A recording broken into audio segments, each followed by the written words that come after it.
ತರ ಒಂದು ದೊಡ್ಡ ಹಗರಣಗಳು ಆ ಒಂದು ಕುಟುಂಬದಿಂದ ಬರಬಾರ್ದಿತ್ತು. ಹೆಣ್ಮಕ್ಳನ್ನ ಯಾವಾಗಲೂ ದೇವರ ತರ ನೋಡ್ಬೇಕು, ದೇವತೆ ತರ ನೋಡ್ಬೇಕು. ಅದೆಲ್ಲ ನೋಡ್ತಾ ಇಲ್ಲ, ಕೆಟ್ಟ ರೀತಿಯಲ್ಲೇ ಮಾಡೋದು. ಅದು ಇರಬಾರ್ದು. ಇಂಥವರೇ ಮಾಡ್ಬಿಟ್ರೆ ಇನ್ನು ಬಾಕಿದವ್ರ ಗತಿ ಏನು? ಇವಾಗ ರೇವಣ್ಣ ಅವ್ರ ಕೈ ಕಾಲು ಹಿಡ್ಕೊಂಡು ಹಿಂಗ ಆಗೋಯ್ತು ಅಂತ ಏನೇನೋ ಬೇಡಾಡ್ತಾವ್ರೆ. ಏನ್ ಬೇಡಾಡಿದ್ರೆ ಏನ್ ಮೇಡಮ್, ಒಂದ್ಸರಿ ಹೋಗಿದ್ಮೇಲೆ ಮರ್ಯಾದೆ ಹೋಯ್ತು. ಮಂಜುನಾಥ ಬಂದ್ರೆ ಕೆಲಸ ಮಾಡ್ತಾರೆ ಅಂತಾರೆ, ಆ ಚೀಟಿಗೆ ಕೂತ ಮೇಲೆ ಅವ್ರ ಮನಸ್ಸಿಗೆ ಹೇಗೆ ಆಗುತ್ತೋ ಗೊತ್ತಿಲ್ಲ. ಇವಾಗ ಒಳ್ಳೆಯವರೇ ಡಾಕ್ಟ್ರು, ಆದ್ರೆ ಕೆಲಸ ನೋಡ್ಬೇಕಲ್ಲ.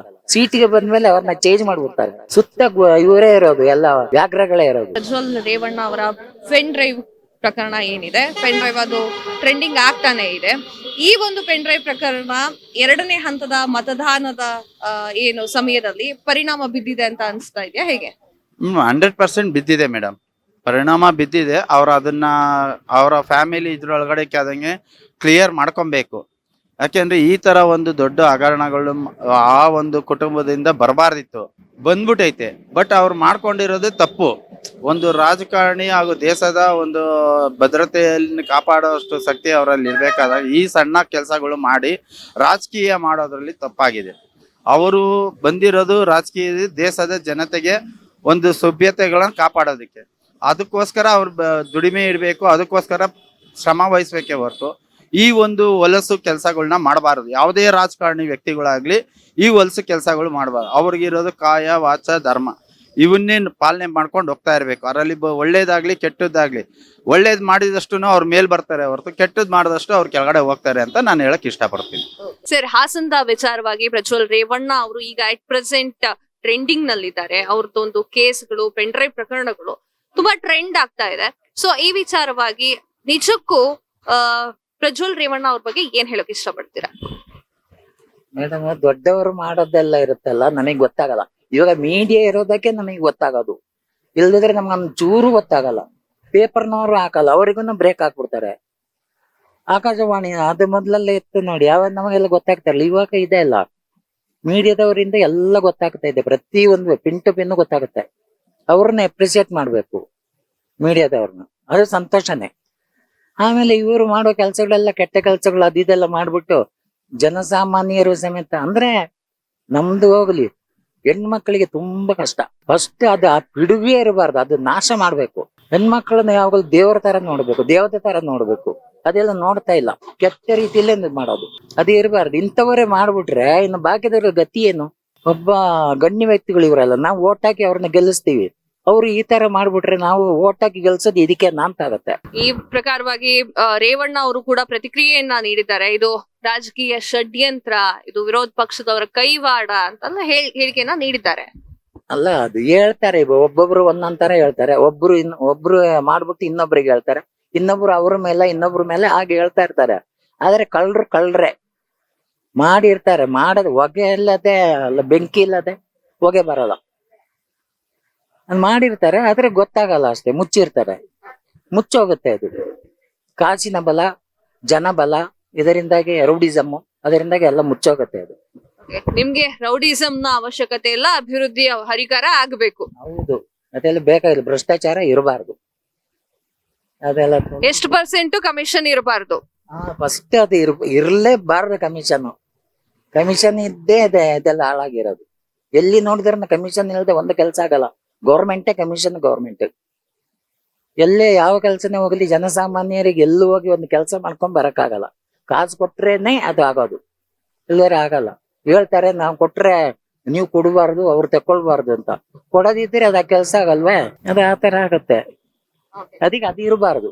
ರಾಷ್ಟ್ರದಲ್ಲಿ ಎಷ್ಟು % ಅಥವಾ ಎಷ್ಟು ಸೀಟ್ ಬಿಜೆಪಿ ಗೆಲ್ಲುತ್ತೆ, ಎಷ್ಟು ಸೀಟ್ INDI ಮೈತ್ರಿಕೂಟ? 250 ಅಂತ ಎಷ್ಟಿದೆ ಗೊತ್ತಿಲ್ಲ, ಒಟ್ಟಾರೆ 250. ಅಂದ್ರೆ ಲೈಕ್ 524. 200 ಎಲ್ಲ ಬರ್ಲಿಕ್ಕಿಲ್ಲ, 300 ಬರ್ಬೋದು. 300-350. ಓಕೆ ಸರ್, ಇನ್ನೊಂದು ಕೊನೆಯದಾಗಿ ಪ್ರಶ್ನೆ ಏನು ಅಂತಂದ್ರೆ, ಯಾವ ಒಂದು ಕ್ಷೇತ್ರ ನಿಜಕ್ಕೂ ರಾಜಕೀಯ ಅಂತ ಬಂದ್ರೆ ತುಂಬಾ ತಲೆ ಕೆಡಿಸ್ಕೊಂಡು ಜೂನ್ 4ಕ್ಕೆ ಕಾಯ್ತಾ ಕೂತ್ಕೊಂಡಿರುವಂತಹ ಜನಸಾಮಾನ್ಯರು ಇದ್ದೇ ಇದ್ದಾರೆ. ಸೊ ಯಾವ ಒಂದು ಕ್ಷೇತ್ರ ನಿಮ್ಗೆ ತುಂಬಾ ಕುತೂಹಲ ಅಂತ ಅನ್ಸುತ್ತೆ, ಕಾಯ್ಕೊಂಡು ಈ ಕ್ಷೇತ್ರದ ರಿಸಲ್ಟ್ ನಾನು ಕಾಯ್ತಿದ್ದೀನಪ್ಪ ಅಂತ ಯಾವ್ದು ಅನ್ಸುತ್ತೆ? ಇದೇ ಆಗ್ಬೇಕು, ಅದು ಏನೋ ಗೊತ್ತಿಲ್ಲ. ಬಟ್ ಡಾಕ್ಟರ್ ಬಂದಿದ್ದಾರೆ, ನೋಡ್ಬೇಕು ಅವ್ರ ಕೆಲಸ. Doctor Manjunath versus DK Suresh. Manjunath ಬಂದ್ರೆ ಕೆಲಸ ಮಾಡ್ತಾರೆ ಅಂತಾರೆ. ಆ ಸೀಟಿಗೆ ಕೂತ ಮೇಲೆ ಅವ್ರ ಮನಸ್ಸಿಗೆ ಹೇಗೆ ಆಗುತ್ತೋ ಗೊತ್ತಿಲ್ಲ. ಇವಾಗ ಒಳ್ಳೆಯವರೇ ಡಾಕ್ಟ್ರು, ಆದ್ರೆ ಕೆಲಸ ನೋಡ್ಬೇಕಲ್ಲ. ಸೀಟಿಗೆ ಬಂದ್ಮೇಲೆ ಅವ್ರನ್ನ ಚೇಂಜ್ ಮಾಡ್ಬಿಡ್ತಾರೆ. ಸುತ್ತ ಇವರೇ ಇರೋದು, ಎಲ್ಲ ಯಾರು ವ್ಯಾಘ್ರಗಳೇ ಇರೋದು. ಈ ಒಳ್ಳೆಯದೊಂದು ಹಸು ಹೋಗಿ ಅಲ್ಲಿ ಕೂತ್ರೆ ಏನ್ ಮಾಡಕ್ಕಾಗತ್ತೆ? ರಾಜಕೀಯದ ತಂತ್ರದ ಜೊತೆಗೆ ಅಭಿವೃದ್ಧಿ ತಂತ್ರವೂ ಕೂಡ ಇರಬೇಕು. ಎಲ್ಲ ಇರ್ಬೇಕು, ಅದು ಇದ್ರೇನೆ ಆಗೋದು. ಸುಮ್ಮನೆ ಗೆಲ್ತಾರೆ, ನಾನು ಇಲ್ಲ ಅಂತ ಹೇಳೋದು, ಗೆಲ್ಬಹುದು, ಆದ್ರೆ ಕೆಲಸ ಮಾಡಿ ತೋರಿಸ್ಬೇಕು, ಆವಾಗ ಬರ್ತಾರೆ ಮುಂದಕ್ಕೆ, ಇಲ್ದಿದ್ರೆ ಇಲ್ಲ. Okay sir, thank you sir, thank you so much. Hassan ಪ್ರಕರಣದ ಬಗ್ಗೆ ನಿಮ್ ಒಪಿನಿಯನ್ ಕೇಳ್ಬೇಕಂತಾನೆ ಅನ್ಕೊಂಡಿದ್ದೆ ನಾನು. ಒಪಿನಿಯನ್ ಕೇಳ್ಬೇಕಂದ್ರೆ ಇವಾಗ ಎಲ್ಲಾ ಜನಗಳು ಜನತಾಕ್ಕೆ ಗೊತ್ತಿರೋ ಪ್ರಶ್ನೆ ಇದು. ಅವ್ರು ಮಾಡಿದ ತಪ್ಪು ಸರಿ ಇಲ್ಲ. ಇವಾಗ ರೇವಣ್ಣ ಅವ್ರ ಕೈ ಕಾಲು ಹಿಡ್ಕೊಂಡು ಹಿಂಗ ಆಗೋಯ್ತು ಅಂತ ಏನೇನೋ ಬೇಡಾಡ್ತಾವ್ರೆ. ಏನ್ ಬೇಡಾಡಿದ್ರೆ ಏನ್ ಮೇಡಮ್, ಒಂದ್ಸರಿ ಹೋಗಿದ್ಮೇಲೆ ಮರ್ಯಾದೆ ಹೋಯ್ತದ.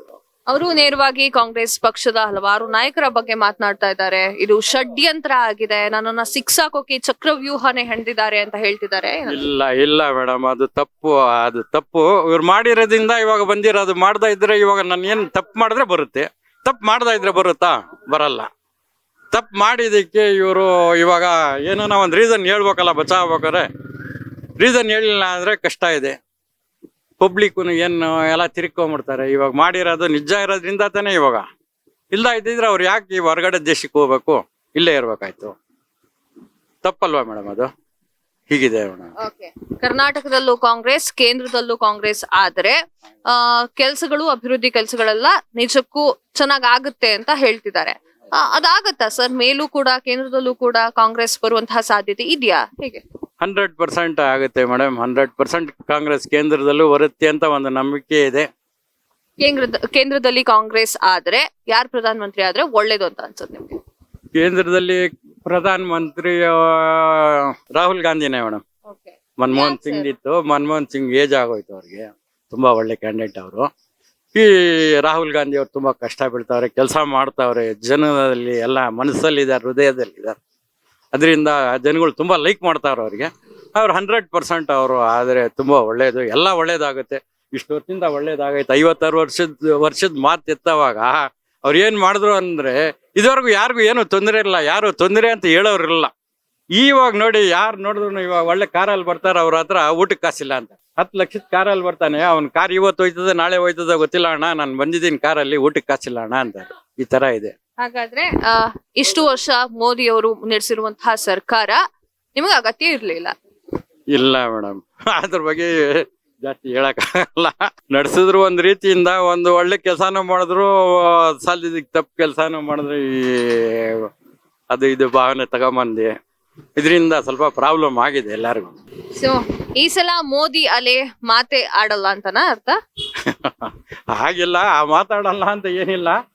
ಇವರು ರಾಹುಲ್ ಗಾಂಧಿ ಅವರು ಸ್ಟ್ರಾಂಗ್ ಆಗಿದ್ರೆ, ಸ್ಟ್ರಾಂಗ್ ಆಗಿದ್ರೆ ದೇವ್ರ ದಯೆಯಿಂದ ಎಲ್ಲ ಒಳ್ಳೇದಾಗುತ್ತೆ. ಯಾವುದೇ ಒಂದು ಪ್ರಾಬ್ಲಮ್ ಆಗಲ್ಲ. ಜಾತಿ ಬೇಹನ ಏನು ಮದ್ದು ಬರಲ್ಲ. ನೋಡಿ, ಜಾತಿ ಬೇಹನ ಇದು ತುಂಬಾ ಜಾಸ್ತಿ ಆಗ್ಬಿಟ್ಟಿದೆ. ಅದ್ ಮಾಡ್ಬೇಕು, ಇದ್ ಮಾಡ್ಬೇಕು, ಹಂಗೆ ಹಿಂಗೆ ಅನ್ಬಿಟ್ಟು ಅದರದ್ದು ಎಲ್ಲ ದೇವ್ರ ದಯೆಯಿಂದ ಒಂದು ಕಂಟ್ರೋಲ್ ಆಗುತ್ತೆ. ಯಾಕಂದ್ರೆ ಇಲ್ಲೇ ಒಟ್ಟು ಬೆಳೆದಿರೋರು ನಾವು. ಏನೋ ನಾವು ಇದರಿಂದ ಹೊರಗಡೆದಿಂದ ಬಂದಿದ್ರೆ ಅದಪ್ಪ ಹೊರಗಡೆಯಿಂದ ಬಂದವ್ರೆ ಅಂತ ಹೇಳ್ಬೋದು.